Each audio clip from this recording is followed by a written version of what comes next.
Alright, what's up everybody? Welcome back to the stream. Hi guys, welcome back. Hi, my name is Jane.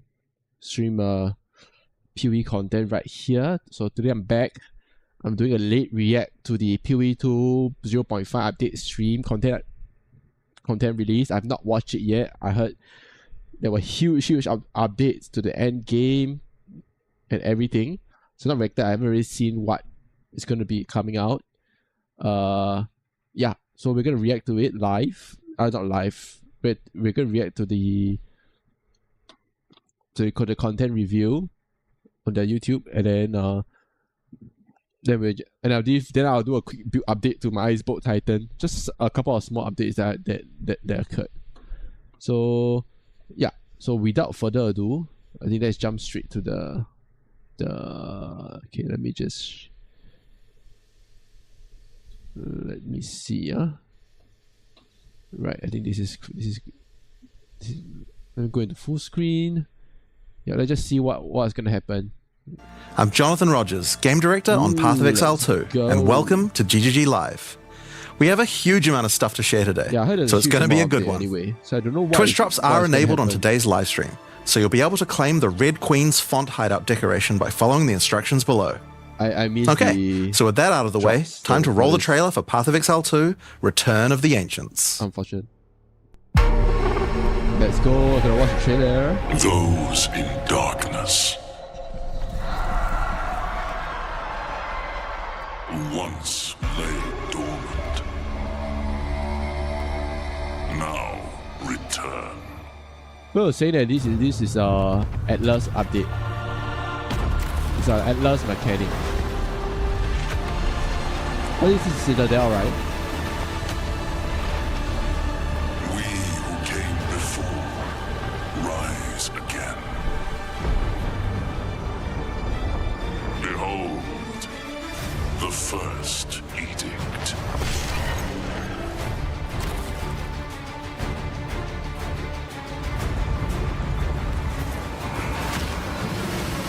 Ooh, what the hell is it? Yeah, we gotta go, man. Look at that shit. Holy crap. Oh, a new boss? Woo!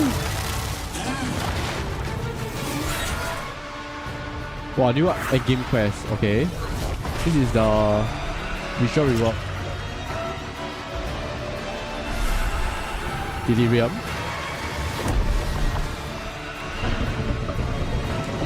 This is Delirium boss, I think. Oh no, this is Ritual boss. Ooh. Oh, what is this new shit?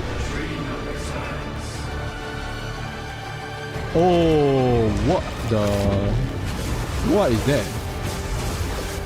Okay, Breach Reward. I'm gonna lose my Iceboat.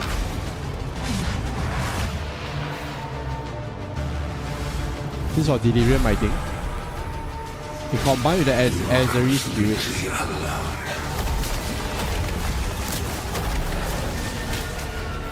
So it's, I have not what? Is swords confirmed?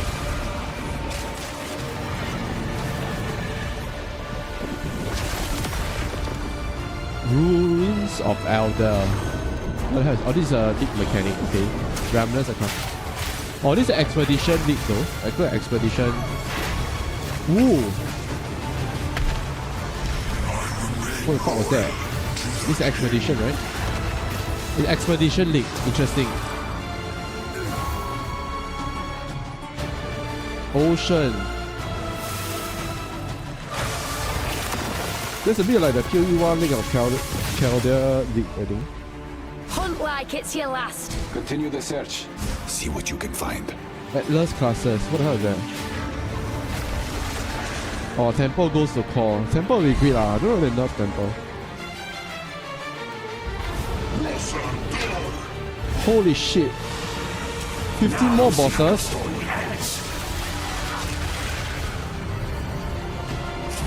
Oh, what? New crafting. Oh my goodness. Okay, new ascendancy.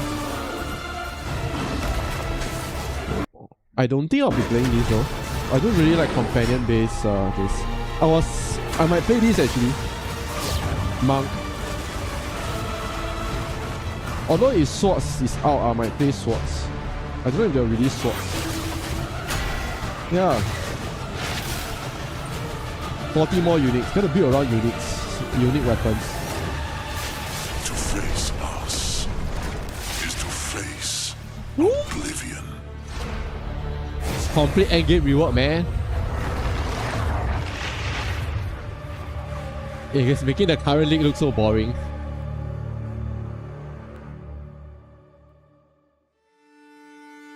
So as you can see, there's just so much going on in Return of the Ancients, it's hard for even us to keep track of it all. Holy shit. Now we promised that this one was going to revamp the endgame. Wait. 5 new endgame storylines because there's all the different league mechanics. So breach, ritual, expedition, delirium, they're all changed. And if Atlas changes. 2 new ascendancy, maybe I'll play martial artist. But I've been playing a bunch of melee characters recently.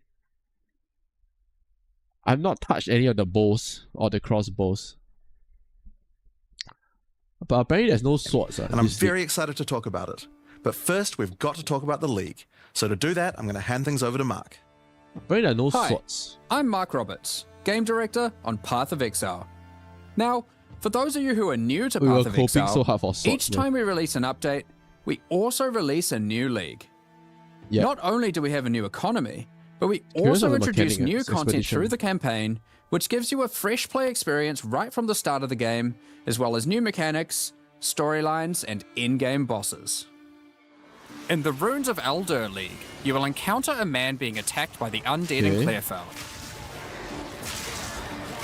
After saving him, he introduces himself as Pharaoh, a young blacksmith trying to bring back the ancient art of Ezomite runesmithing.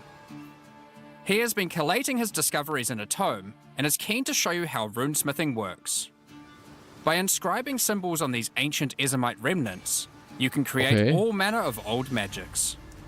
Unfortunately, on doing so, the corpses of the nearby undead are revived and infused with some of the latent power, making for a difficult fight. Okay, so what does that give though? After defeating these monsters, Pharaoh realizes that runesmithing is a dangerous business, and he is going to need the help of someone a little more martially inclined to discover these secrets. He lends you his tome and asks that you note down anything you discover when you return to him. It's like a bit like Abyss, crafting core. In each area in the Runes of Eldur League, you will find a remnant. And as you approach it, you will notice that some symbols are already present, and some are waiting for you to fill them in. Depending on which symbols are already present, you will have different options for which items you can create using this magic. For example, if you combine Tempest and Lightning, you can create an Orb of Augmentation. Okay, so you craft for currency. So what else can you get? So, what we want of augmentation? But be careful. The symbols used to craft the items also empower the monsters around the remnant, who will be revived as undead to fight again with different properties depending on what runes you used. It'd be cool if you can craft mirrors actually, but if it'll you break use the a fire economy, rune man. in your recipe, the monsters will be empowered with fire. Or if you use a moon rune, lunar beams will rain down as you fight the monsters. Seriously, the oof skate. Yeah. I just wonder what can you craft, Oh my god. Look at this hammer After the shit, man. fight, So slow. break the remnant to receive the item you crafted. As you get higher level, you will start to find remnants with more slots for more runes, allowing you to craft rarer items. Runes are pretty decent. As the number of slots increases though, more waves of monsters will be added, but I've not with seen each anything wave that can being craft as empowered by useful more though. and more of the runes. Unless you can craft omens, I think. And this can get pretty dicey, because some of the runes can have powerful effects. But what is the chase for this? That's very curious.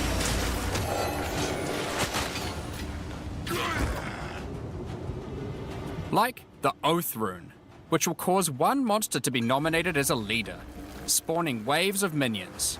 The leader itself will be invincible, but killing its minions will deal damage to it. Okay, that's interesting. That's just like the divine buff on enemies. I mean, some recipes can get pretty large, requiring 6, 7, or even 8 runes. I don't know what those are, but okay. But don't worry, you won't have to remember them. Pharaoh's runecrafting book will record all the options, allowing you to simply pick which one you want to craft, given the existing runes that are already on the remnant. New runes. To expand your knowledge and to allow you to craft more items, Pharaoh has asked that you keep an eye out for signs of runic magic around Rayclast. Oh, so now there's actually used to document document anything you runes. find in order to rediscover the secrets of Ezomite runesmiths of old. Okay, so there's actually finally reason to do this shit. The first of these can be found in Ogham, and reveals to you an ancient secret, buried deep underground. The runic magic which the Ezomites believe to be their own is actually of Kalguran origin. I wonder if there's hidden classes not like during the Abyss League. Thousands of years ago, the Kalgurans came to Rayclast to find sources of verisium, a metal on which engraved runes allow control That's the easiest over reality. For speed leveling, actually people will just use lightning Pharaoh arrow. is determined to learn these ancient ways, for new classes. gain mastery over them. If you can bring him more verisium, he'll be able to use it to smith power into any armor, granting you runic ward, the power harnessed by the Kalgurans since ancient times. And what does that give you though? Runic ward is a new resource that protects you from death. Okay. Should you run out of life, your runic ward will kick in, sustaining your body until your life can return. Okay, it that's effectively nice. acts as an extra life pool. Of course, should you take enough damage to run out of that, you will still die. So it's double health. Every single piece of armor in the game can be upgraded this way. Even uniques. Some are just a strict upgrade, giving runic ward with no downside. Okay. Others are more extreme, sacrificing defenses to get a much larger amount of runic ward. Interesting. There are even some that add new modifiers to uniques entirely, making them much more viable for higher level play. Oh, that's cool. But the Kalgurans use runic ward for more than just a defense. It can also be used to power many other magics. Instead of using new spells. Yeah. No, but uniques are pretty good now. Actually, it depends. So there are some builds there's some builds that are around a single unique. Right. Like my current Icebolt Titan is around that mirror stuff. Although it's quite shit, but yeah. Interesting. Gems created from corruption. I'm curious what spells are available. The Kalgurans used runes of power and fueled them with runic ward. Yeah, I mean like right. I think there are more uniques. There are some builds that are around uniques. Many of the options available from remnant crafting are new types of Kalguran skills that exclusively spend runic ward to wreak havoc. Oh, that's cool. An example is Triskelion Cascade. Using it will cause your next spell to be triggered multiple times in a Triskelion pattern. You can use it with skills like Ice Nova that you cast from yourself. Okay, that's interesting. Or with something you target at a distance, like Comet. There are also skills to modify existing effects using runic magic, like Frost Flame Nova. Using this skill... Yeah. Let me go back to the... ward wreak havoc. 40% less area has less area effect, 30% less damage.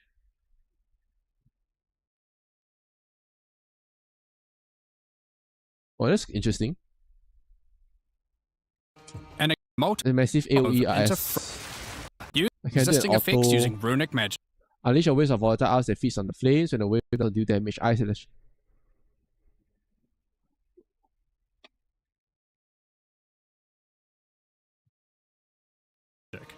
Sorry. While the wave doesn't do damage, ice lashes onto ignited enemies, refreshing the duration of the active ignite, rapidly freezing them, but preventing from being ignited for the ignite expires. Like Frost Flame Nova. So it's frost Using and this ice. skill on a pack of burning enemies will transform the ignite into frost fire, both burning them and building up freeze at the same time. Okay. You have basic buffs like Hollow Shell that guards all nearby allies, Okay. to more complicated mechanics like Mark a target with some rune. During that damage your enemy is killing outright. The outcome activate a triggering explosion to do damage in area. It's by significant knockback. the Mark of Repulsion, that creates a mark capable of pushing away all nearby enemies. Knockback. Instead of spending mana, like skill gems do, all these skills cost Runic Ward. But you need And some way unlike to gems, they don't have a color. get. Okay. This means that they don't care about attribute requirements, or what kind of weapon you use.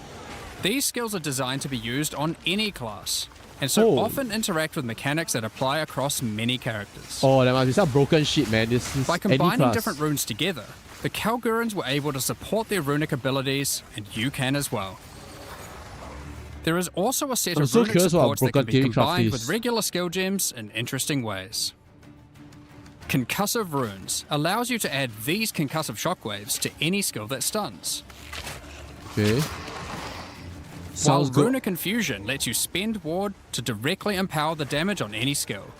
Oh, this is awesome. Now, there are other Craft quests during the damage campaign too that unlock even more interesting crafting methods. Buried deep in the jungle in Act 3, you can find the Mystic Refuge, I think the support gems are probably containing even more quite good. secrets for Pharaoh to learn from.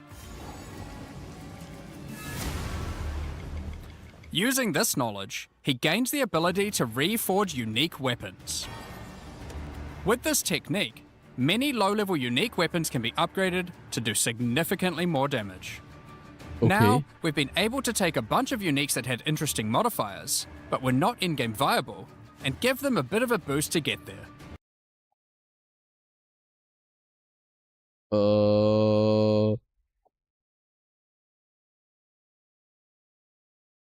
And it's Wait, not so just actually- low-level uniques. All Kalguran uniques are able Not that great yet. Yeah, but not that great still.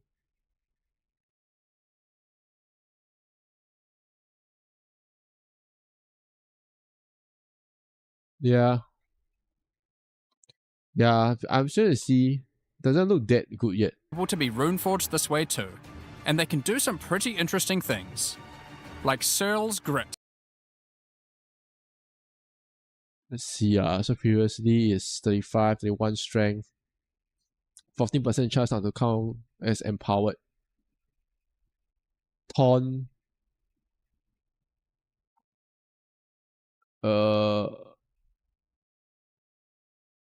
What do you get? 3 socket. Oh, you additional runic ward.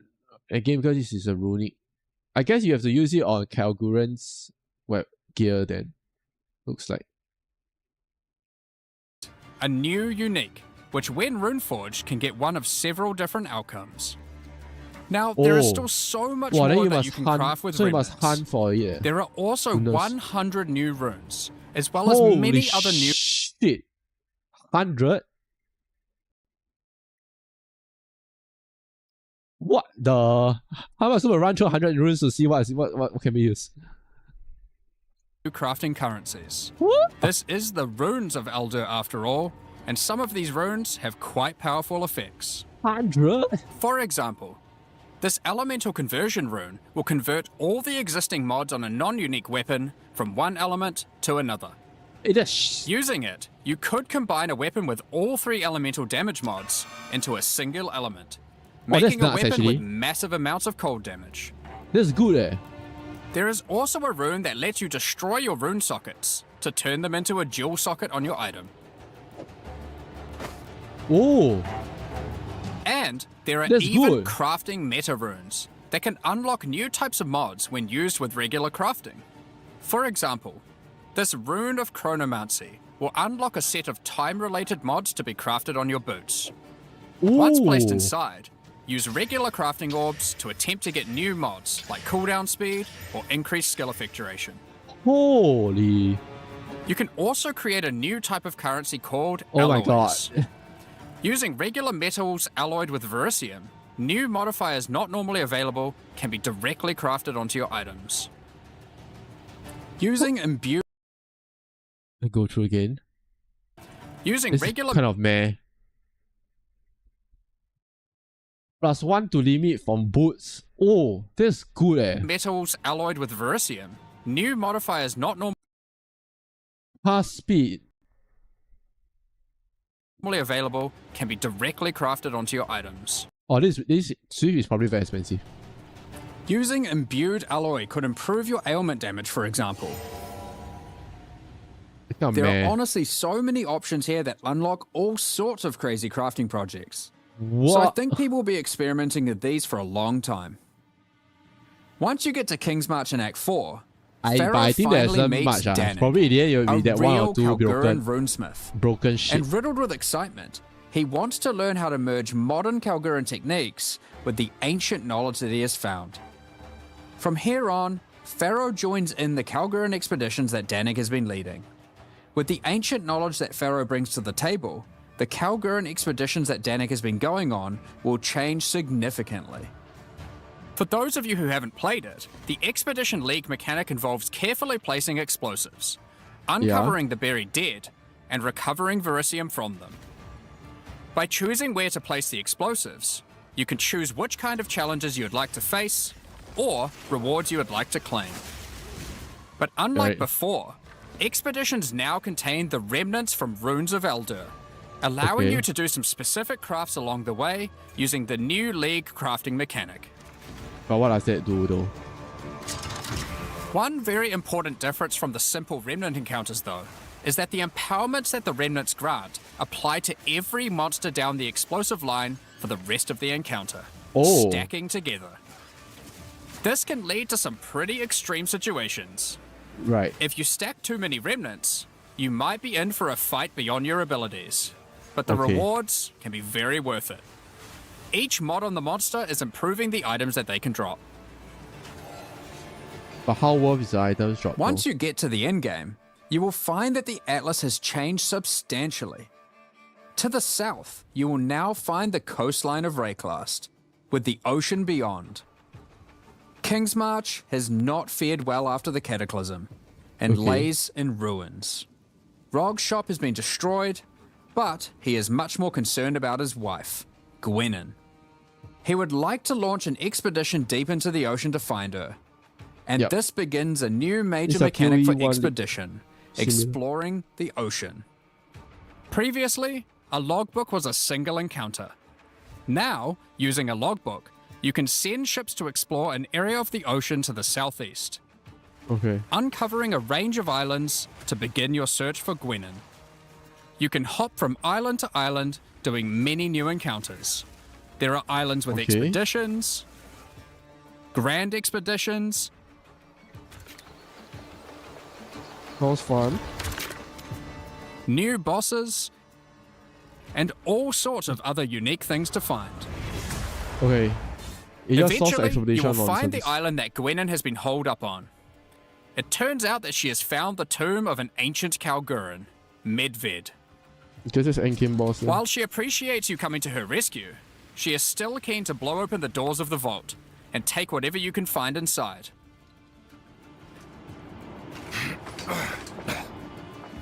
It's just a shame that Medved isn't as dead as you previously assumed. Ooh, new boss. That's pathetic, man, the damage. Oh my god. Now, after you have defeated Medved, you will find another logbook. And this time you can use it to choose which direction you want to explore. The ocean is vast and contains a huge number of new islands to find. With each logbook, you can explore one sector and you can go as deep as you like. There are all sorts of interesting objects to uncover and dungeons to explore. Many of the islands have expeditions with totally new mechanics. So for example, I'm curious about it. Here is a volcanic island with voltaxic sulfite.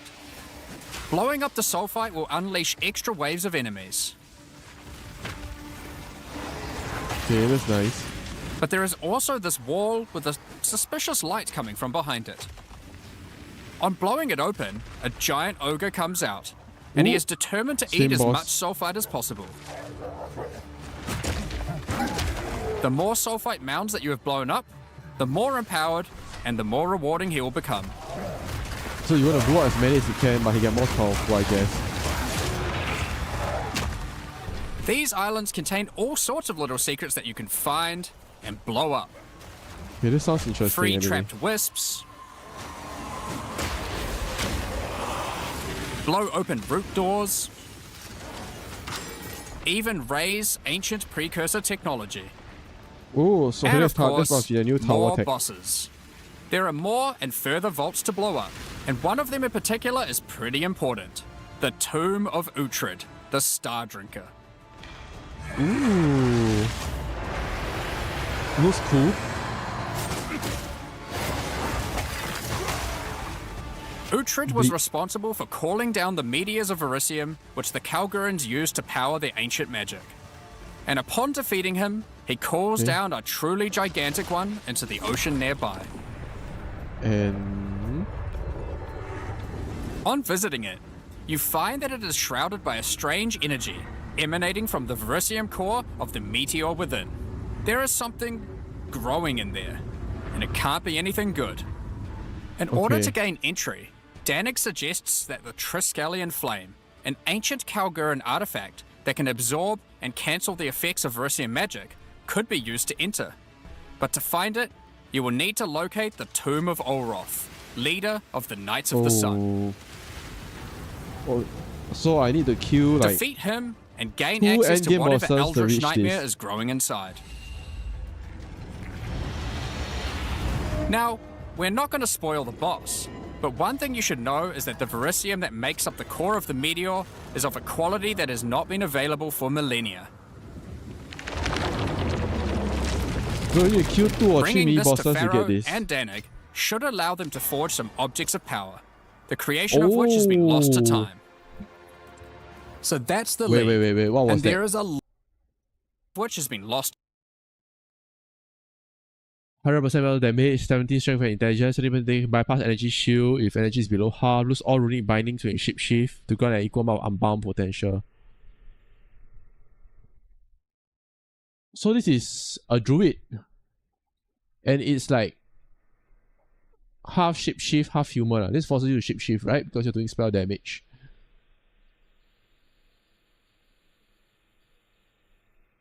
Gain 1 runic binding on hit with spells, no more than once each second. Unless you do some sort of automated, like cast on crit with Wolf. Because if I'm not wrong, when I tested it, you do not shapeshift back into human form when you do cast on crit. Or any of the cast on. To time. Maybe you can do that. So that's the league.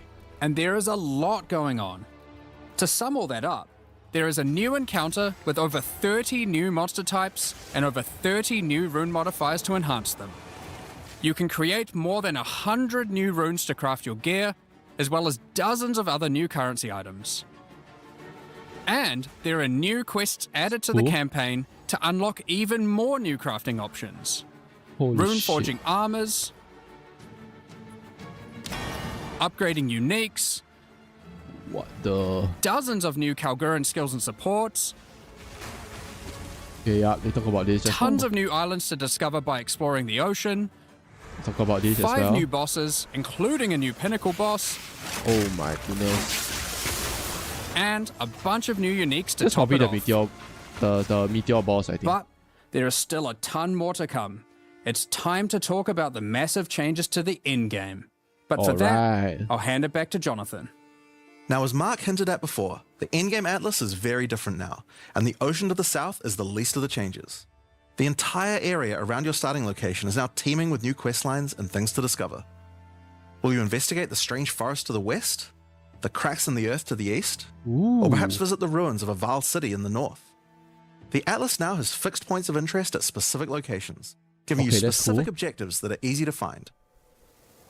Like before though, no matter which objective you choose, going to towers to see what's out there is always a good idea. Okay, that's cool. The first time you do that though, something new happens. The earth shakes, and a gigantic fortress rises from the earth. Okay. A remnant of the ancient precursor civilization. Ooh.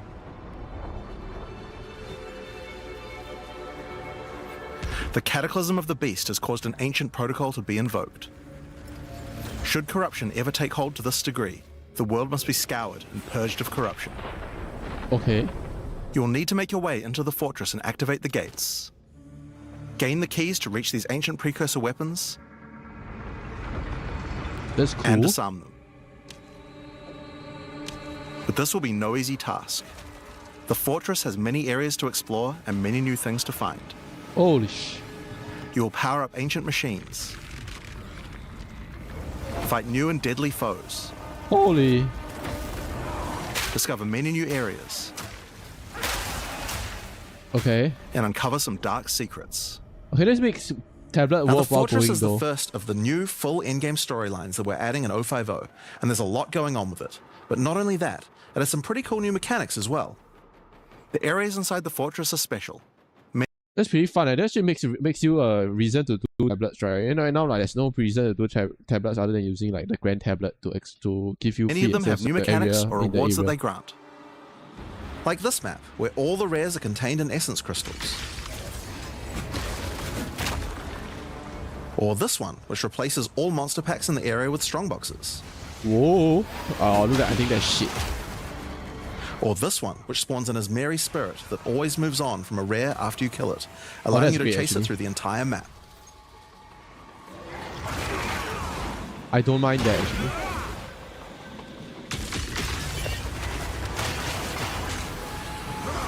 Now, just like the normal areas of the Atlas, you'll need to fight the map boss of each area to complete the map.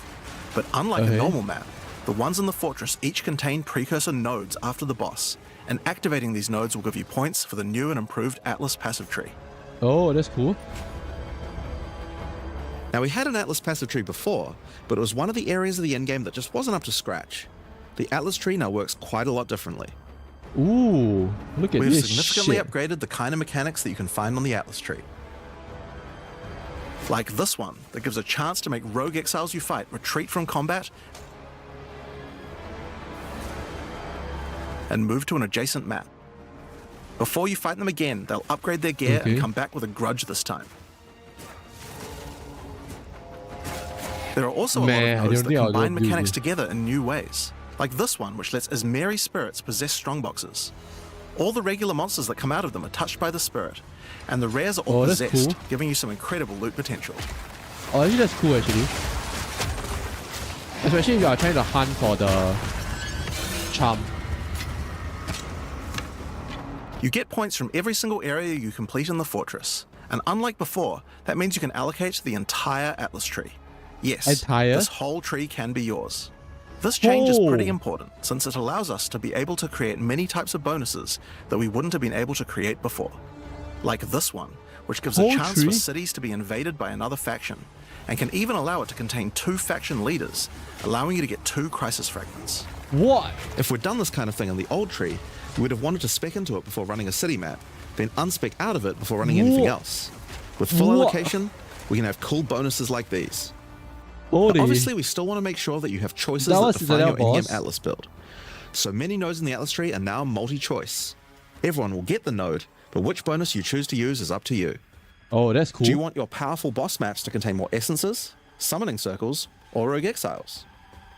But there's also nodes that contain more unusual things. So for example, on this node you can choose. Do you want to give a chance for shrines to instead be given to the map boss in the area, making them more challenging but dropping special loot? Or would you rather give a chance to be given a shrine buff before entering boss arenas, making for an easier fight? Depends on what the reward is, right? Additional reward. Now, I could probably nerd out about cool stuff in the tree all day, but we should probably get back to the fortress. Now, one of the really important things we wanted to do was make it so that all the boss fights in the endgame are now accessible with a questline. That means that to fight the Arbiter of Ash for the first time, you don't need to get lucky by finding keys. They will be in fixed locations and there's a quest to get them. But they're accessible with a quest line. That means that to fight the Arbiter of Ash for the first time, you don't need to get lucky by finding keys.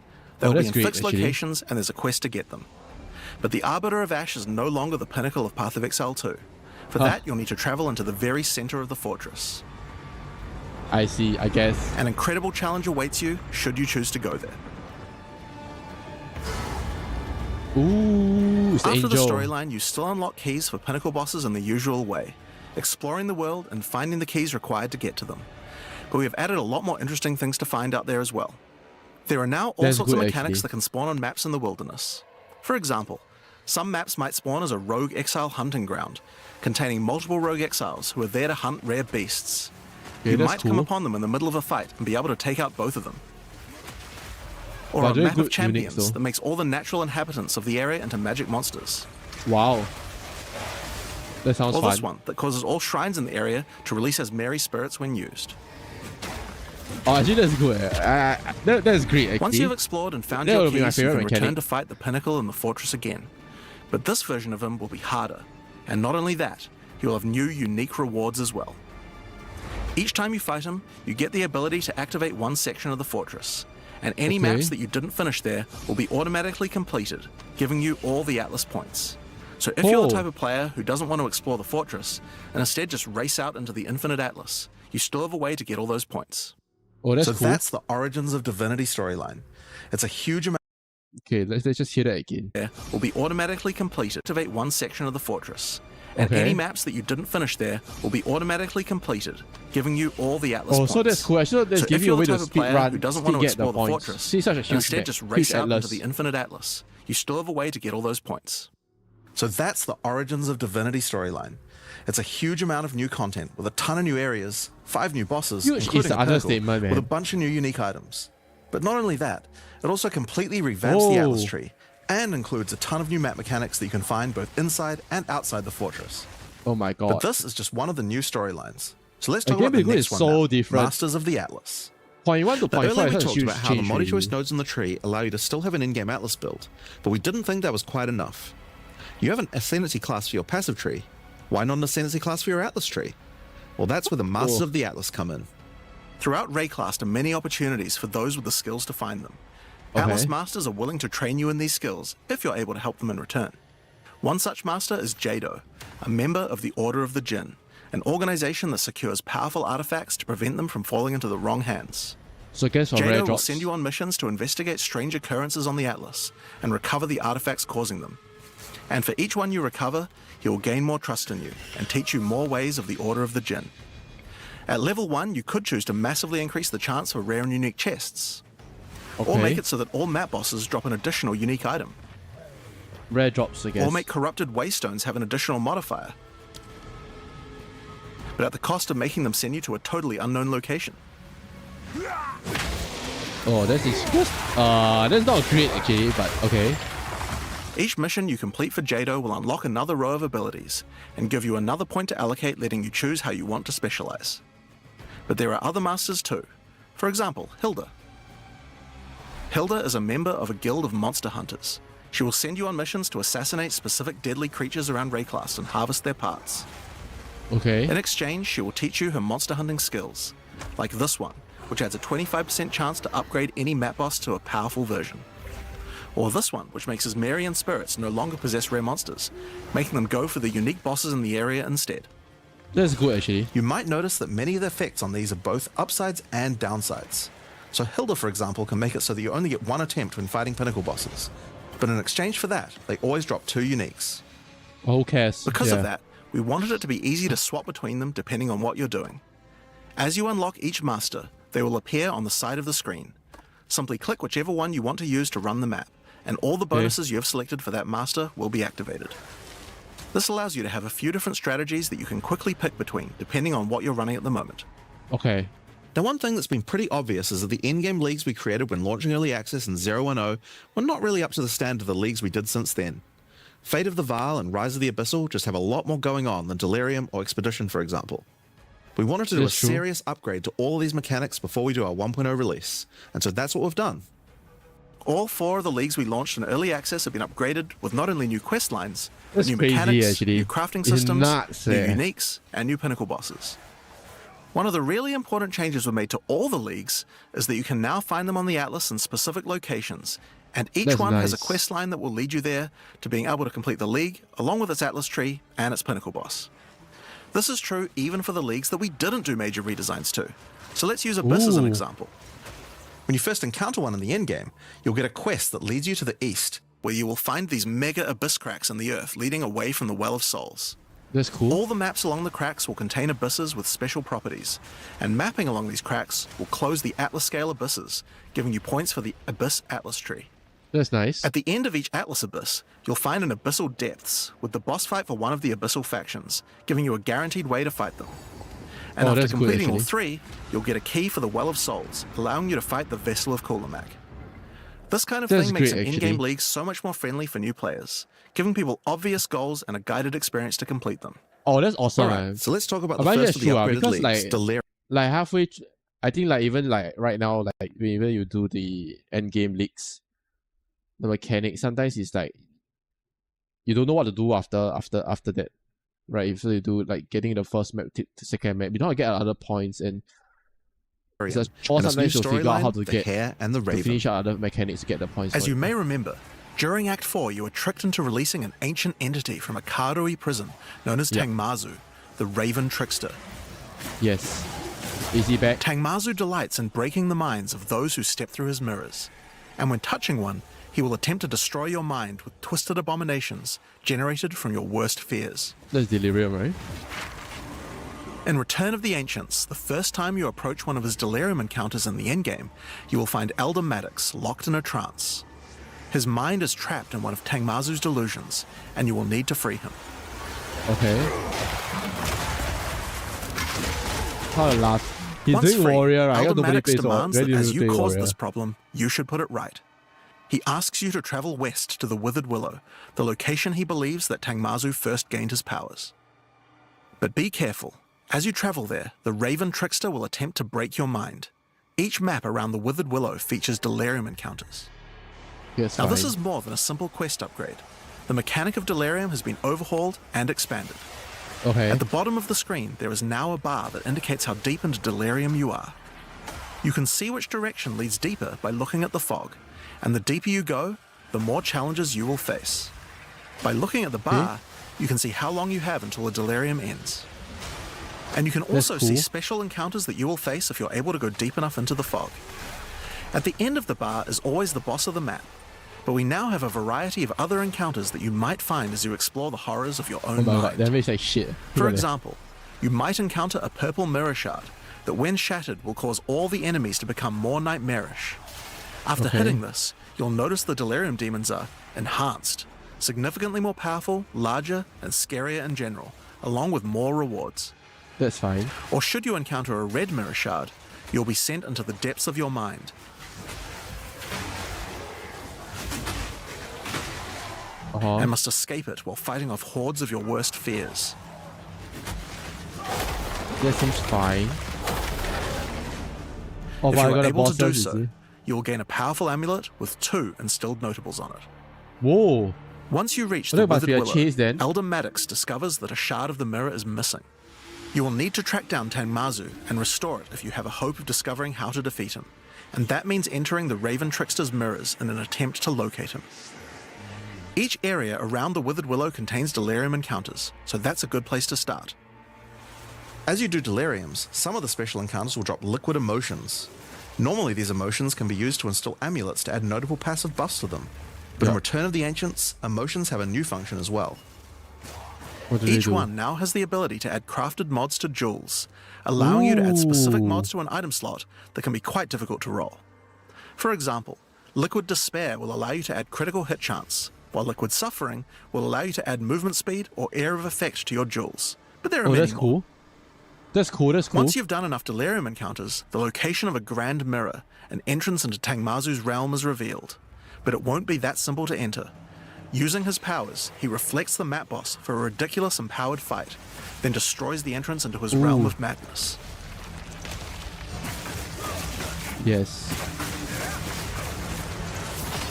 Cool shit, In you order to one-shot find the them boss, now, man. you'll need to let the insanity fully into your mind. A strange fruit is left behind which you can consume to fully embrace the madness in an attempt to reach the Raven Trickster's realm. Consuming the fruit will cover an entire area of the Atlas in fog, and every map you do in the fog will get progressively harder and harder as you explore the deeper reaches of your mind. Yeah, At some point, you enter a new layer. A simulacrum of your memories, twisted and perverted by the Raven Trickster. Should you be able to complete the simulacrum, Tangmazu will believe that you are worthy of a true challenge. That's cool.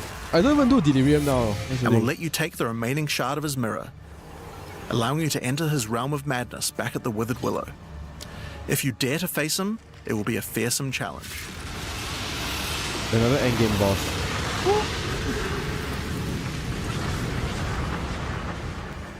So, that's the new storyline of Delirium. As you can see, it's not only a questline, there are new mechanics, new crafting options, and new boss fights. But one question you might have is, what happens after? Like nuts. Well, once you've completed the story, grand mirrors will start appearing on the Atlas sometimes after completing Delirium encounters. After doing the Grand Mirror, you can select where on the Atlas you want to do your fruit-induced drug trip and get another key to fight Tangmazu. But this time, the fight will be quite a bit harder. And not only that, the fight will be able to drop a bunch of new uniques that were not available in the questline version. We'll show some of those later. After doing a Grand Mirror, the decision of where to spread the fog can be important because there are some potent emotions that only come from certain map bosses affected by Delirium this way. Oh, really? Like all emotions, they can craft special mods onto jewels, but these potent emotions can create mods that you can't get any other way. So for example, potent liquid melancholy is an emotion that can only come from human bosses. Did you always have emerald? Okay. Ooh. And allows you to add a variety of on-hit effects. Also, you might want to try instilling amulets with these emotions. They could have some interesting effects, with some powerful notables that do not normally exist on the tree. Like Storm's Rebuke, which makes armor break boost your cold and lightning damage. Interesting. But also notables from a clearly deranged mind, like Calm's Blessing. This skill allows you to ancestrally boost fire spells after using a Warcry. How about using an ancestral Flame Blast? Now, just like before, you can also upgrade the League by getting points for a dedicated Delirium Atlas tree. But this now works in a much better way and has much cooler effects. The maps in the Delirium area of the Atlas give you Delirium passive points for completing them, so it's easy to see how to progress. Some nodes will add new types of mirror shard encounters to your Deliriums. Like this one, which will pause the Delirium for some amount of time, allowing you to more easily get to higher depths. That's nice. Or this one, which adds extra Delirium modifiers to monsters when you pick it up. They probably want that for the start. There are also nodes that can add new types of drops, like this one, which modifies simulacrum encounters to add special liquid emotions, which can craft time-lost jewels. And nodes that apply to the Atlas mechanics of the League, like this one, which causes the Grand Mirror to spread Delirium fog over a larger area of the Atlas, potentially containing multiple simulacrums. Alright, so that's the changes to Delirium. The core mechanic now includes a bunch of new things to find, new monsters to kill, and has new mechanics on the Atlas. Is an understatement. It also has new crafting system for jewels, and over 20 new unlockable notables for amulets. Not only that, but you have a new pinnacle boss with a bunch of new unique items, and a massively upgraded Atlas tree just for Delirium. Man, I need to wait for a patch. But there's still a lot more to come, so let's talk about Breach next. When you first do a Breach in the endgame, you will find Aelith, one of the Keepers of the Flame, an ancient order of monks dedicated to preventing the Hiveborn from entering the world. As you seem to be a keen slayer of demons, Aelith would like to recruit you to the order and asks that you travel to their monastery to the south. On the way there, you'll start to encounter more breaches, and will notice one of the first changes to the breach mechanic. You still have to kill monsters as fast as you can to keep the breach open, but now you can visibly see how much time you have left to keep it open, and how each kill extends its duration. That's nice. Once you've reached the monastery, you will learn more about the Keepers. In the 25 years since the events of Keepers of the Flame in Path of Exile 1, the war with the Hiveborn has not gone well, and they have managed to establish a foothold in the world nearby. A gigantic area has fallen to the Scourge, and the Keepers are unable to get inside. Inside the monastery is the Genesis Tree, a powerful asset to the war effort, stolen from the enemy and gifted to the Keepers by the Dreamer himself. Using the tree, Aelith could create a breach stone and penetrate the Hiveborn foothold, but without Hive Blood, the tree has withered. To get Hive Blood, you will need to take advantage of another new mechanic of breach. If you can keep the otherworldly portal open for long enough, the breach will stabilize and will enter a new phase. Okay. The Hiveborn will send their toughest miscreations to defeat you, and the breach will not close until you can annihilate them, dropping Hive Blood that you can use to restore the Genesis tree. Nice. Okay, we really need a filter. In some cases, you may even attract one of the deadliest foes the Hiveborn can offer, a Marshal of Zesht. These monsters also drop womb gifts, and if you take these to the Genesis tree, they can be used to craft items to help you in the war against the Hiveborn. What? Given that 25 years have passed since the beginning of the war, the tree has grown and withered many times, but with each cycle it learns and expands its abilities. When you first open the Genesis tree, you will notice these holes into which you can place your womb gifts. Each womb gift can be used to create a different type of jewelry and must be fertilized with Hive Blood. Okay. So for example, you can place this amulet womb gift into the tree and it will give birth to a random rare amulet. But the Genesis tree is capable of much more. Alright. As you continue to feed the tree, its branches will regenerate and allow you more and more control over what kind of items it will birth. Ooh. So for example, this branch of the tree will allow you to control which base types of amulets can be birthed.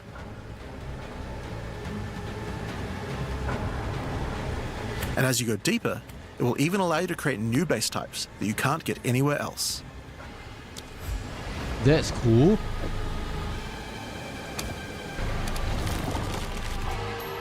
Like this one, which gives you an entire spirit skill for free. Oh. Or this one, which has a rune socket in it. To the left and right are branches that will let you control which mods the amulet can get, including making sure that they're higher level, or controlling which specific mods that they will always have. Oh my goodness. With 15 points to allocate, you will have to choose wisely how you want to specialize your crafts, but it's worth noting that this tree doesn't have any cost to respecing it. You can enable or disable the nodes at any time by clicking on them. On rings, we've also added some really interesting new crafting options as well. You have a bunch of new base types like these, but you also have entire new classes of mods that can be added. The right-hand branch of the ring tree adds an entire new set of caster mods to rings. From basics like extra elemental damage for spells, or more niche options like this mod that increases the rate you gain seals for Unleash. Alright. It's kind of fine. And on the left-hand side, you can unlock an entire new set of mods for minion characters. This stuff is actually pretty important, because casters and minion builds didn't have as many slots with interesting item crafting compared to attack builds. The Genesis tree narrows that gap. That's true. There are also trees for belts and currency. I won't go over them too much here, but there are all sorts of goodies in these too, like being able to create new catalysts for jewels, or a belt that gives lightning damage. Oh, that's cool. Once you've done enough breach encounters, you may finally get a womb gift capable of birthing a breach stone. Oh, so no longer you can collecting splinters, I guess. And you can then use it on the Hiveborn incursion.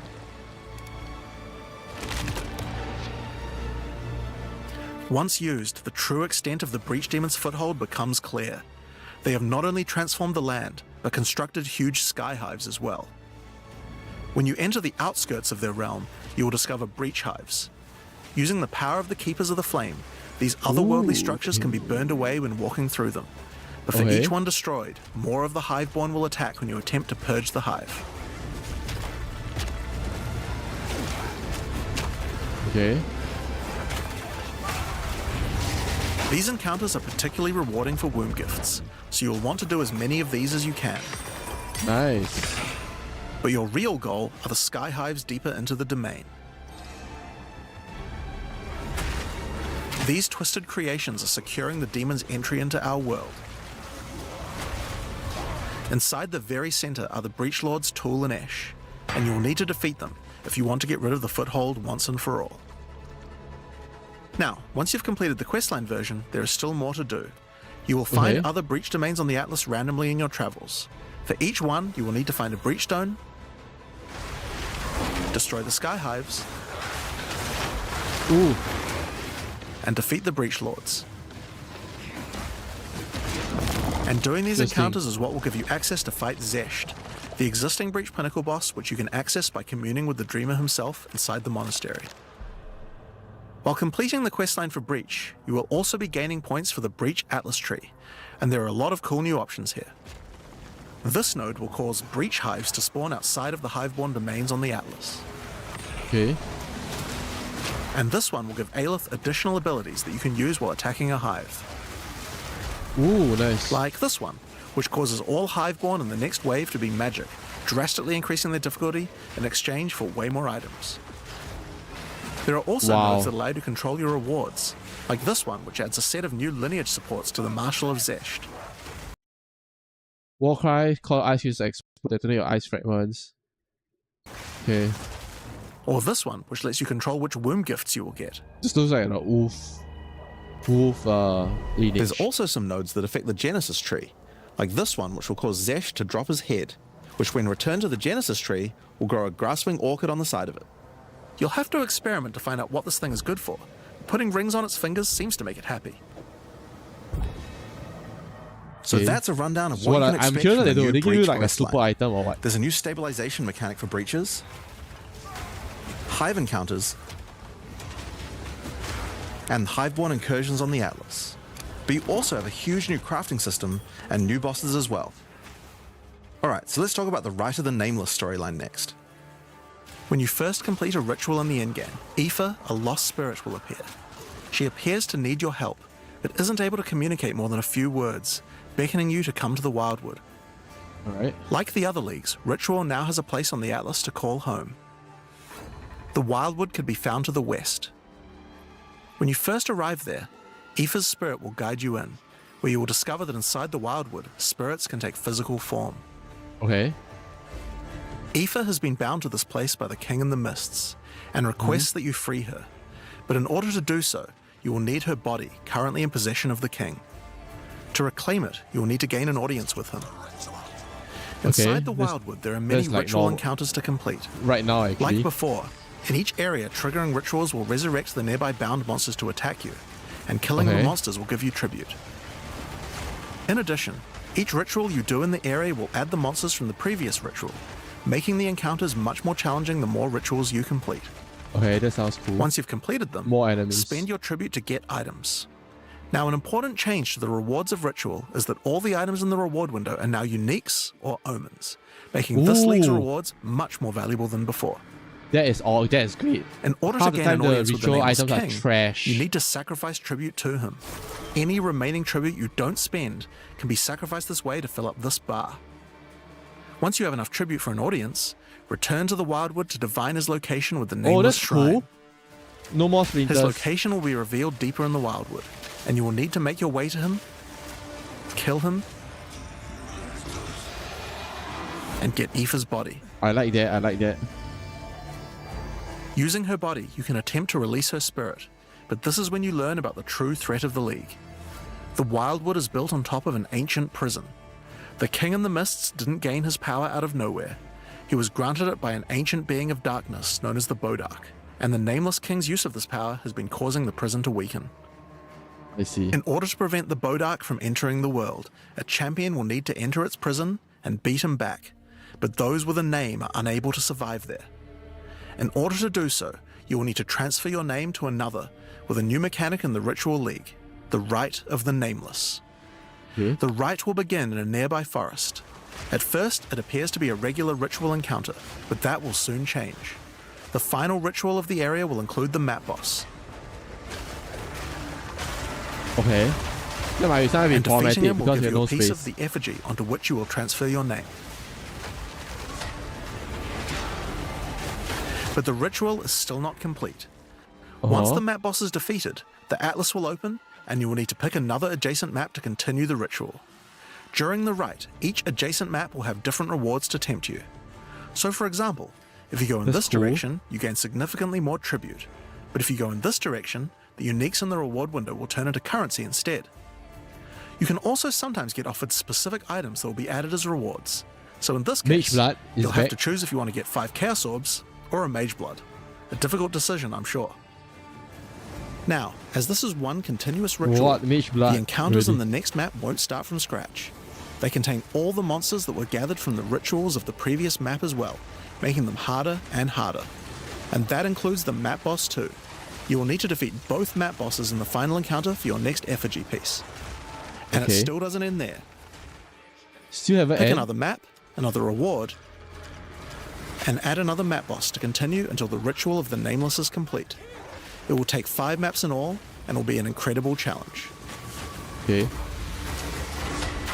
But once complete, you can return to the Wildwood to perform the final rite. Transfer your name to the effigy, adorn the crown of the Nameless King, and enter the prison. Now, of course, once the pinnacle boss is complete, the league doesn't end there. As you do rituals on the Atlas, you can continue to give tribute to the King in the Mists for another audience. Ooh, +1 level to all skills, wow. This looks like beginner. Pick another forest to begin the rite of the Nameless once more, and this time with a harder pinnacle boss and new unique items to find. Of course, we've also significantly upgraded the Ritual Atlas tree. Get points by completing maps in the Wildwood, and you'll be able to unlock some pretty cool nodes. We're only like 2/3 done to the content update, man. Like this one, which extends its duration. You thought fighting 5 map bosses at once was hard? How about 6? Holy. Or this one, which makes maps during the rite have more reward mods, often having 2. You also have nodes that allow things to combine with other content, like this one, which gives a chance for rituals to be created inside summoning circles, adding a random boss to the ritual encounter. Yeah, that sounds fun. Oh, that might be There is even a node which adds a new type of possible ritual, the Audience with the Queen, which causes the Bride of the King to sometimes appear. Okay, so that's ritual. But let's have a look at what this means for in-game content as a whole for Path of Exile 2. Yeah. When you include the expedition changes made by the League, we have a total of 5 new in-game storylines, each of which has a hub, crafting systems, areas to explore, NPCs, and a pinnacle boss as a capstone. Not to mention the Masters of the Atlas storyline as well. But more importantly, you now have immediate quests as soon as you arrive at the endgame, and goals with obvious progressions that you can see how to finish. Each in-game questline has a progress bar that you can pop out from the side of the Atlas screen at any time. This shows you how far through you are, and buttons that will take you to the hubs for them. Overall, it's just a way better in-game experience with a significant number of fun objectives to complete. But just in case you didn't have enough goals, we did have one other thing that you might want to complete this league. These are called challenge leagues after all. Where are all the challenges? Well, players of Path of Exile 1 will be used to the fact that each league comes with a series of challenges that you can complete in order to prove that you are indeed the best. We haven't done these yet in Path of Exile 2, but it's time to change that. If you're able to complete them, you'll earn pieces of the Knight of Elder armor set. Oh, I want to clear Opening this the challenge screen will set. show you a series of 8 challenges. After completing each one, anyone in chat or in the forums will be able to see your prowess. In addition, you'll get a statue to put in your hideout showing anyone you trade with how many challenges you've completed. You'll earn the first piece of the armor set after doing 2 challenges, and the full armor set after completing all 8. So that covers all the content you'll encounter in Return of the Ancients. But what about some new tools to fight against these new pinnacles with? Well, we also have some new Ascendancy classes as well. But to introduce them, I'll hand you guys back to Mark. I'm very curious. As Jonathan said, we have 2 new classes to show you today, the Spirit Walker and the Martial Artist. Let's start with the Huntress's new class, the Spirit Walker. Curious to you. The Spirit Walker is developed in affinity with the Asmerian animal spirits. She is able to infuse the power of multiple spirits at her choosing. Okay. On the bottom part of the class, you will find paths for each wisp you would like to commune with, be they primal, vivid, or wild. Each one can give you different abilities that align with the stag, owl, or bear. Okay. Each ability gives you a method to become possessed by wisps of that type, and a new ability when you spend them. The stag allows you to summon stampedes when you attack. Okay. The owl grants boons in the form of their feathers, which adds extra projectiles and enhances the projectile speed of your next skill. Oh, owl is nice. And the bear simply summons a giant bear companion to your side. The bear will maul, slam, leap, and do intimidating roars to debuff your enemies. Pretty decent, pretty good. Now you can specialize more into each of these wisps, but if you want to combine all 3 of them, then a new hidden power will be unlocked, the power of the Sacred Wisps. This node is free and enhances the quality of all 3 of your spirit animals. Ooh, that's Your nice. bear will take some of the damage you take and grant you life regeneration. Your stags will become This is more probably the aggressive, strongest, I think. leaping towards enemies. And your owl-empowered skills will leave a trail of soaring ground behind them. But that's not all. The Spirit Walker has other powers beyond wisps, such as Idolatry, which can give you large bonuses for using idle socketables in your equipment. Ooh. And this one, which is my absolute favorite. The Spirit Walker, having attuned herself with nature, can gain the ability to tame beast bosses, opening up a whole suite of very cool options for your build. Oh my. Maybe you tame the mighty Silverfist in the jungle depths. Sounds... Oh my goodness. Or maybe a 3-headed chimeral beast in the chimeral wetlands. What the... Or then there's a giant frozen owl beast, Rakar, the Frozen Talon. There's so many choices. You're going to have to experiment a bunch with this one, unique and I'm bosses very then? excited to see what bosses Clinical you all bosses? choose to have as your trusted boss companion. Next up, we have the Monk's new Ascendancy Oh, that's gonna be a new class, broken the Martial summoner Artist. build though. After decades of training, he has mastered 3 of the 7 Hollow techniques. Channeling Hollow Form technique allows the martial artist to create illusions of himself, which then use a skill of your choosing. Perfect That's for cool. turning skills with less area of effect into ones that can obliterate packs with ease. Ooh. Should you It's a find meta yourself skill overly somehow. vulnerable while channeling, you might want to take Way of the Mountain, which causes you to be covered in stone when you immobilize enemies, mitigating large amounts of damage. This can even enhance your attacks too. By hardening your weapon in stone, you can deal even more damage. After taking Hollow Focus technique, you can manifest your spiritual energy into objects. In this case, bells, which will appear What do they around do? the martial artist and can be shattered by any of his attacks, even ones from the Hollow Form technique earlier. Oh, nice. Hollow Resonance technique furthers that by adding a manifested bell to your back, which rings each time you deal a critical strike, damaging all enemies around you. Nice. Through all the martial artist's thorough training, he has mastered the flow of internal spiritual energy too, and has engraved runic tattoos around his meridians. By doing this, he can gain the benefit of extra runes. Just open your it's gonna be inventory broken, I and think. add the runes. There is one that counts as a helmet, 2 as a body armor, 1 as gloves, and 1 as boots. Oh shit, this is gonna be broken Finally, as hell your with all the new hands, rules somehow. the ultimate expression of a master of the martial arts. Taking Way of the Stone Fist will cause your gloves to become a new base type when equipped. Each modifier on the original pair of gloves has an equivalent, more powerful, and more impactful modifier.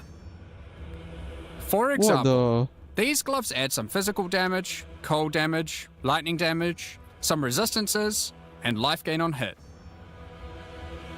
Now, when I equip these, they become literal fists of stone, and not only grant me a bunch more evasion and energy shield, they now also grant a lot more damage, some maximum resistances, and a significantly higher amount of life gained on hitting enemies. Oh my. Okay, I'm With gonna be all the playing different rune combinations you could do, and the different modifiers on gloves, there's a I'm ton gonna be of playing different monk. build options, and we're looking forward to seeing what you can come up with. Yep, gonna be playing monk. Now, with so many new bosses in Return of the Ancients, of I wonder course what they we do want to to have a uniques, though. huge number of unique rewards. There are some pretty cool things in here, so we wanted to show you a few of them. Twisted Empyrean is a 2-handed mace made from the purest of Verisium, combined with the beast's corruption.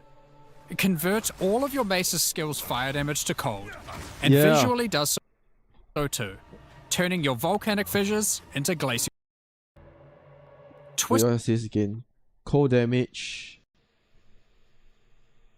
Twisted Empyrean is a 2-handed mace made from the purest of Verisium, to cold, and visually does so too, turning your volcanic fissures into glacial ones. This mace also comes with its own built-in skill, Starborn Onslaught.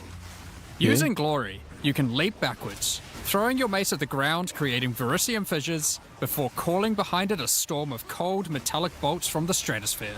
Ooh. Next, we have Eventide Petals, an amulet that not only grants runic ward, but also comes with its own reservation skill, Midnight Zenith. This skill causes your critical hits to grant Arctic petals that hover around you. Okay. Once you have acquired enough of these petals, they will be consumed, creating a floral ice crystal near an enemy. Then, destroy that crystal to do devastating cold damage to everything around it. Ooh. The Raven's Flock is a staff perfect for minion characters. Not only does it grant spirit reservation efficiency and minion damage, it also allows your minions to inflict grueling madness on hit, slowing enemies and making all other slows on them more powerful for maximum crowd control. That's not where this item shines though. It grants a skill called Spiraling Conspiracy. This skill causes a flock of ravens to circle you, dealing damage over time to anything near them. Killing enemies, or just by standing near unique enemies, causes the flock to grow, getting larger and larger. Holy. For your POE1 players, you can think of this just like a Raven Righteous Fire. That's not all, however. These ravens are also minions, so they fully scale with minion damage and come with their own command skill, My goodness. Flight. This command skill causes your flock to create a tunnel of deathly damage between a set of illusory mirrors, obliterating anything in between. Yeah, holy shit. Horror's Flight is a pair of gloves instilled with the purest of fear. Equipping these causes your enemies to become terrified of you. Okay. These gloves cause you to gain stacks of fear incarnate when you cull enemies. To aid in your culling, these gloves also come with the skill Crushing Fear. This is similar to the monk skill Killing Palm, except it deals chaos damage, and the amount of damage and area of effect scales drastically based on the power of the enemy. Ooh. Sounds like a hollow palm As combine. you use this, gain your stacks of Fear Incarnate, which increases your culling threshold, meaning Sounds like enemies become easier and easier to cull, even like to the point of being new- able to instantly kill some monsters from full life. Sounds like a new hollow palm. Sylvan's Effigy stuff. is a scepter for those Glove. wanting to run companions. It allows you to have any number of companions of different types, Ooh. instead of the normal restriction of just one per type. You can do that with the new ascendancy What from makes Hunter. this cool is the Asmerian Wolf companion it comes with. This is a persistent minion that bites foes to maim them, leaps to cause bleeding, and even howls to buff nearby allies.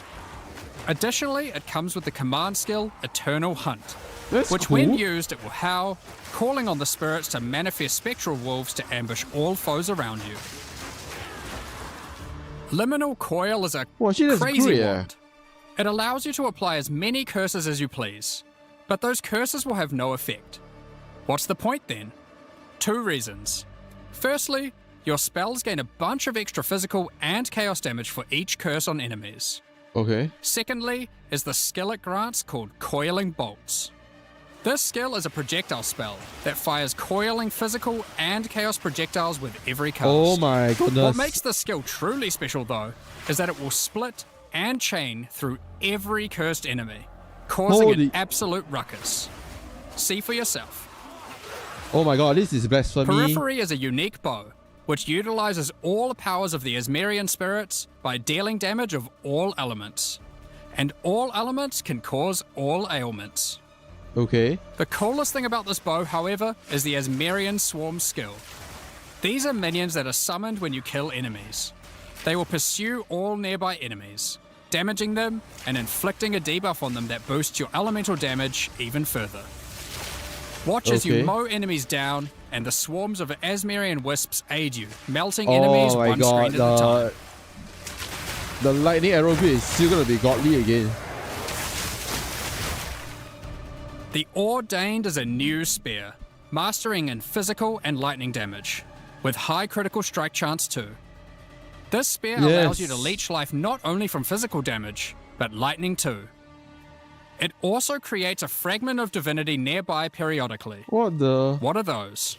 Well, this spear has the skill Righteous Descent, which is an epic, divine leap, aided by angelic wings.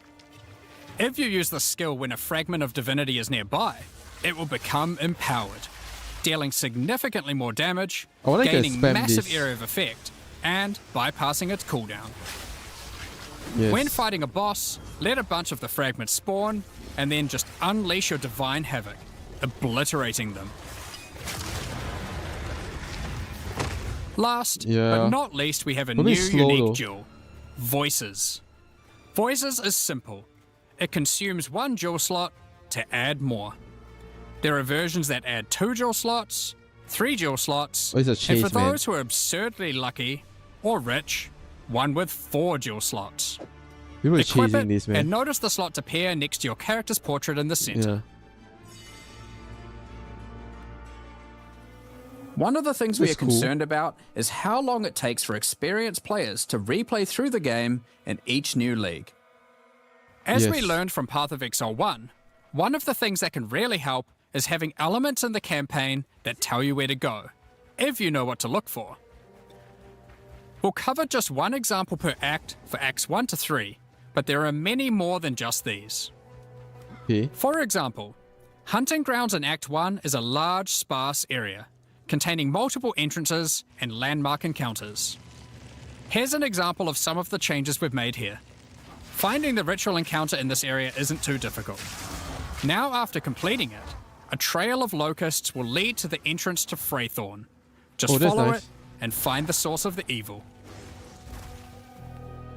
You may also find corpses of dead animals, killed and pecked at by the crowbell. You'll notice a trail of blood leading away from them. Follow the trail and it will lead directly to the boss. Okay.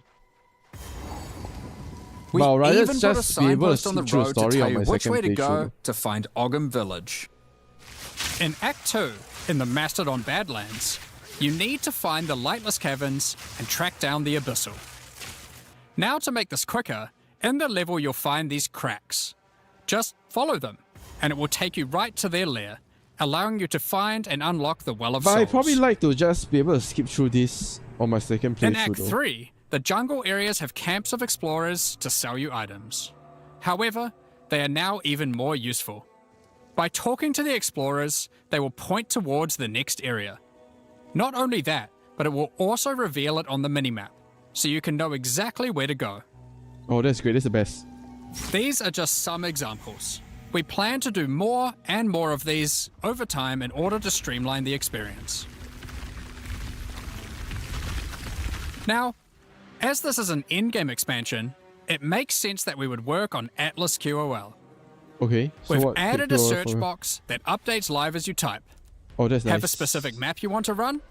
Now they will be much easier to find. If there are multiple maps, hitting enter will move you from map to map. That's great. Now, making a character build in Path of Exile 2 can be pretty complex. And instead of designing a build yourself, many players enjoy following online build guides. We have a pretty awesome community that has built many tools over the years for designing builds. Yep, but we wanted to improve the experience of following them. So, we are introducing a new build guide system directly into the game client. Ooh. Here's how it works. Community creators who write build guides can now create a new file format, a build file. Once downloaded, the builds appear in the in-game client, and selecting one will show you everything you need to know to make that build. So you can see all the passives you need to allocate. Oh, that's nice. Ascendancy points you need to take. That's awesome. Skill gems you need to equip. And recommendations for all the support gems you need to use as well. Oh, that's great. For items, the build designer can specify which uniques to use in each slot, or if needed, just add some notes to the item slot to say what kind of item you need. Oh, that's great. In fact, build creators can add notes to just about any of these areas, allowing them to explain different trade-offs in context, or just give more info about how these things should be used. Oh, that's awesome, actually.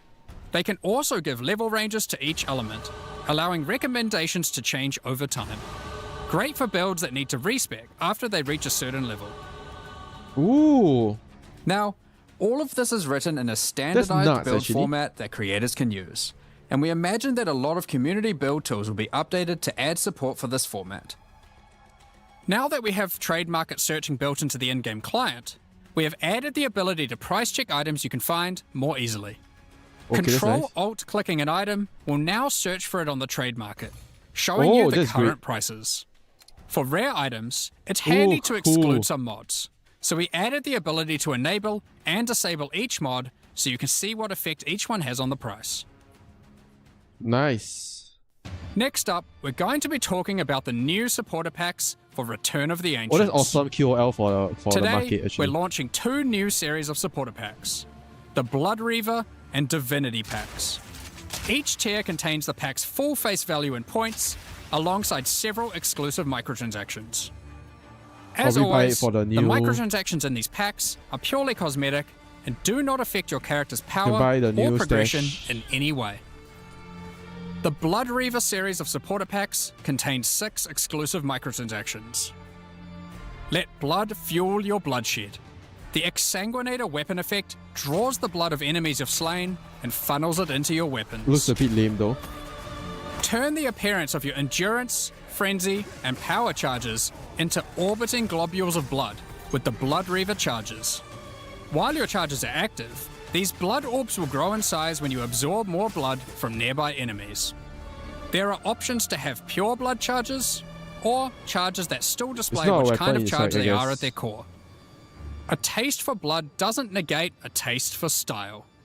The Elite Blood Reaver armor features crimson leathers and golden accents to set yourself apart from uncivilized leeches.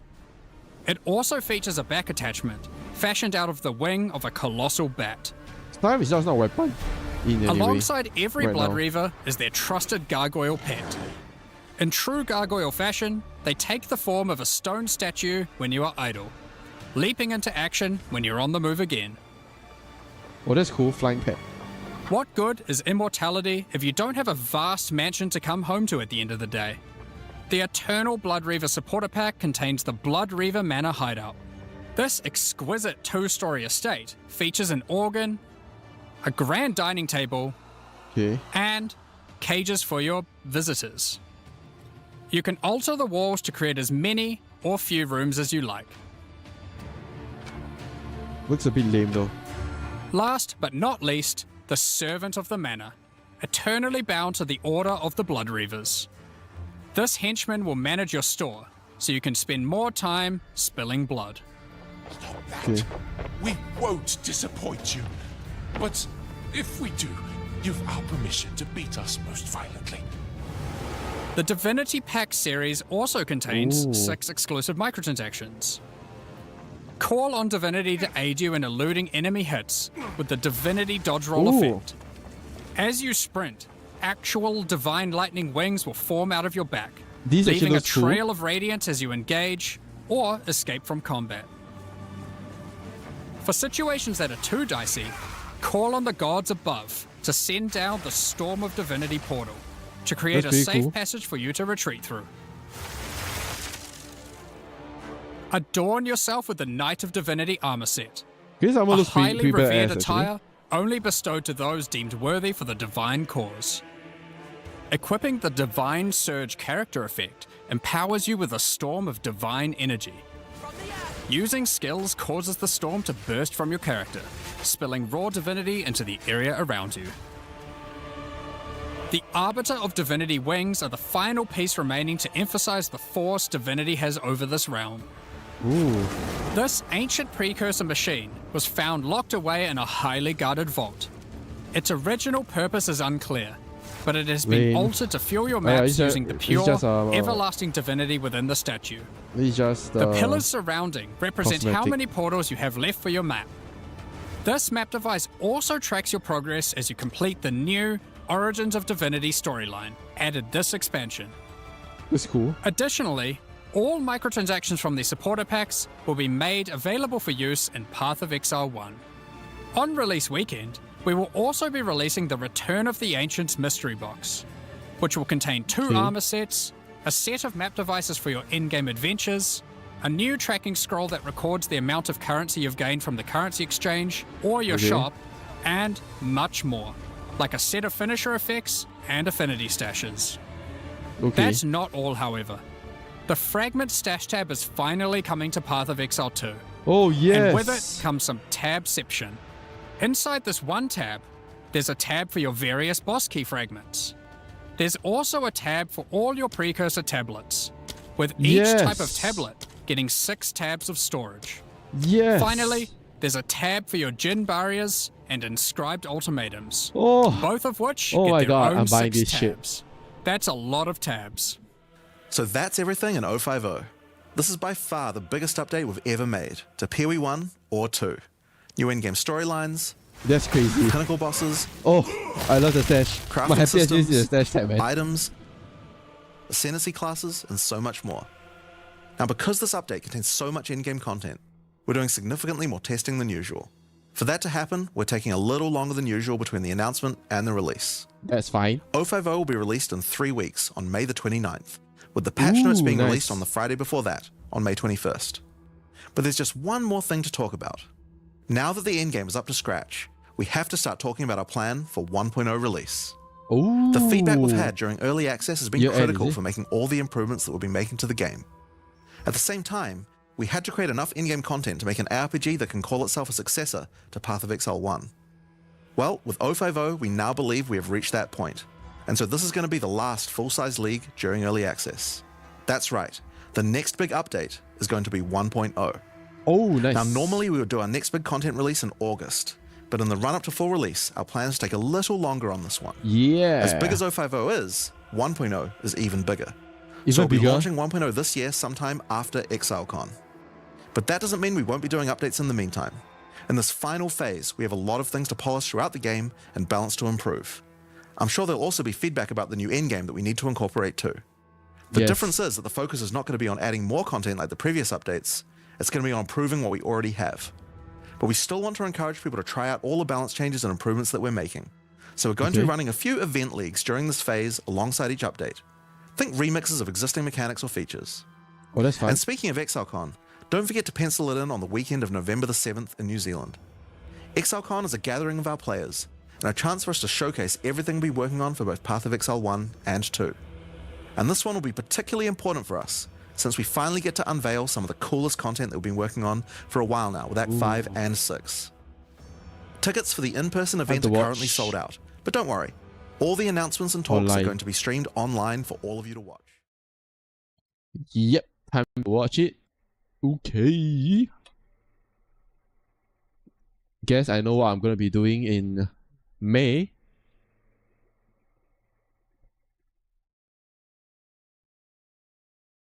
Exciting. Right. Just gonna do a quick build update before end of stream today. So I'm still on my Titan, I'm still 98, I'm still stuck. I don't think I'm gonna hit 100 before the new league, but I made a couple of changes to my build. Small changes. So first of all, I bought the Rite of Passage Golden Charm. I got a Primate one. So it increases my chill and freeze build up and damage. And I can summon Primates so that's like increases my defenses because they're like minions that defend me. Secondly, in terms of my skills, I think one thing that changed is previously I was running double curses on my Blasphemy. Right now instead I've changed to double cast on critical and ailment. Both are in combat. My critical is granting me the living bomb, while my ailment is granting me the spell cascade for more combat drops. And then Blasphemy, right now I'm running elemental weakness. I think I have enough defenses, so I've avoided doing the Enfeeble now. So instead, I'm currently running Elemental Weakness for more damage. Okay, I'll just do a quick map to just show you guys how I am right now. Wait, let me just find a breach. Okay.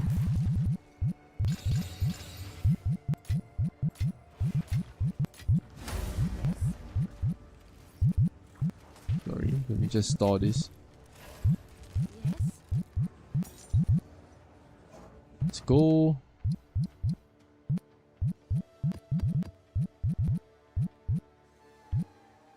Okay. So I run the cast ailment instead now because it grants me more AoE. So I have better clears now.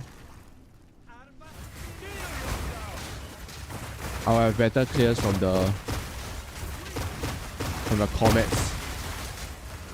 And the living bomb single hit will still be my main boss killer. But all my other my cards like ailment comet will be used for mapping actually. It's more for the mapping. It has significant lower damage. But I'd rather take that 4 comet drops for the AoE clear.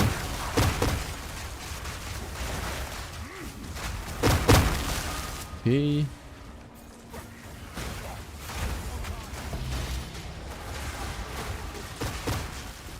Let's go.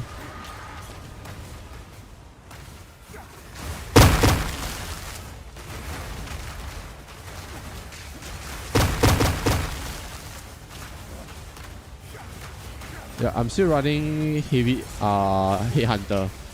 Headhunter is still best for mapping.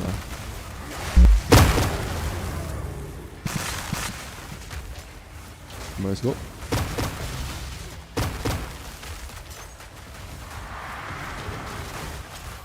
Come on. Okay.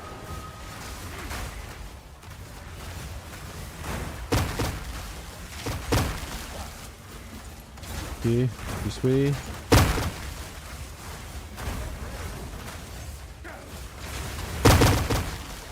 think should be almost done. Yeah, so look at the clears I'm getting. This should be the boss, I think. Go.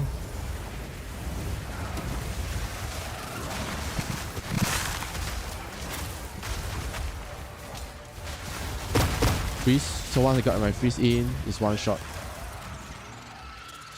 Yep, that's it. Pretty easy.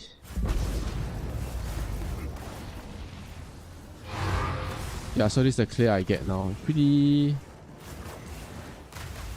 easy clear.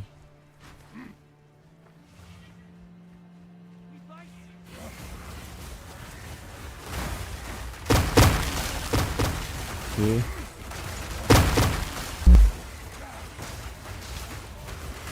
Okay, let's go.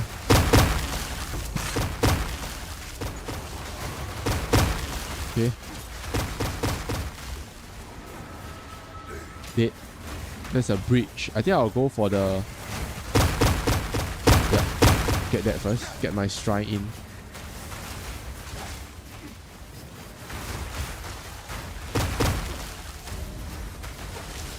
It makes more reason to do this for the next league.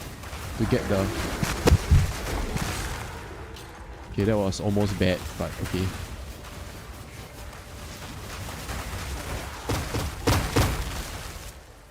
Oh. Come on. So I tried double living bomb, but I don't get enough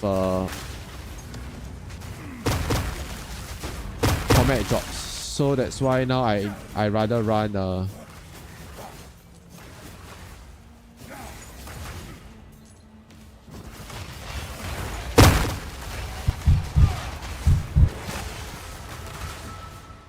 I'll rather run double.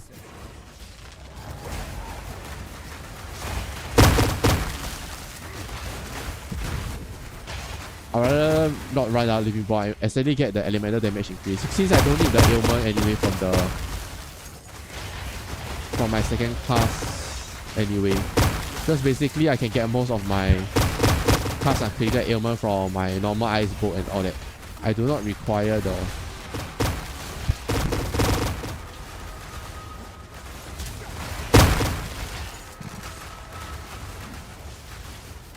I do not require my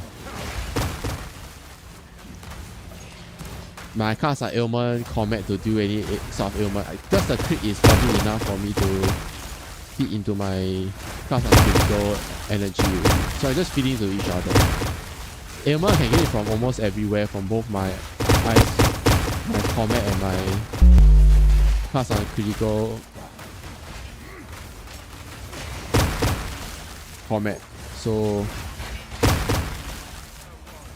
I can fit into each other very quickly and easily. Yep, so that's it. Easy AoE clear. I still think this build, right, the Blood Mage is probably better.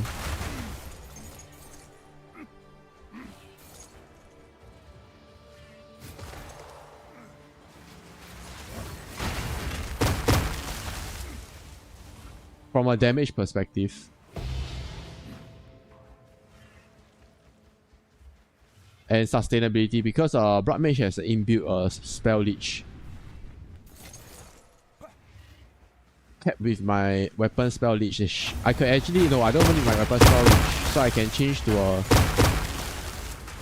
Instead I can use a rare stuff to do this. But although you defeat the purpose lah, so I will not be using a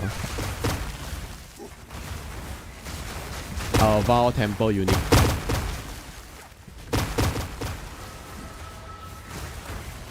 As a build.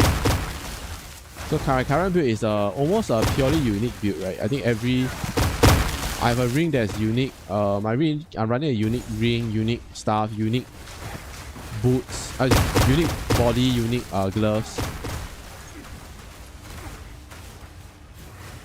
Full unique build essentially.